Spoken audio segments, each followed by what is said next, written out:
stået i varmen dag og nat, med kniv og pande altid parat. 20 år i køkkenets larm og røg. Det var mit liv, det var min pligt og min bøj. Men en dag gik det hele galt. Et øjeblik, og alt blev kvalt. En ulykke vendte op og ned på alt det jeg troede jeg skulle med.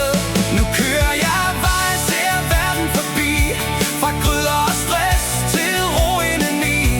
Jeg fandt en vej jeg ikke kendte før, fra kok i ild til buschauffør.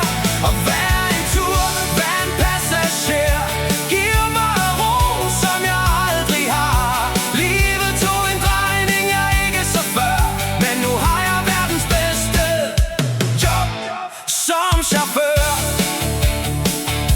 Fra travle bord til stille gear, fra råb i køkken til smil her. Nu hilser jeg på folk hver dag, og mærker livet i et andet slag. Ingen flammer, ingen hast, bare vejen der strækker sig vidt og fast. Jeg styrer bussen gennem by og land, og finder ro som en fri mand. Nu kører jeg vej, ser verden forbi, fra gryder og stress til ro indeni. Jeg fandt en vej jeg ikke kendte før, fra kok i ild til buschauffør. Og hver en tur, hver en passager giver mig ro, som jeg aldrig har.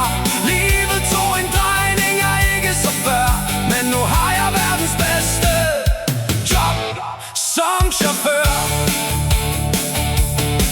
Nogle gange skal man miste lidt, for at finde det der virkelig er sandt. Jeg troede min vej var lagt i sten, men livet viste mig noget helt igen. Nu kører jeg vej, ser solen stå op.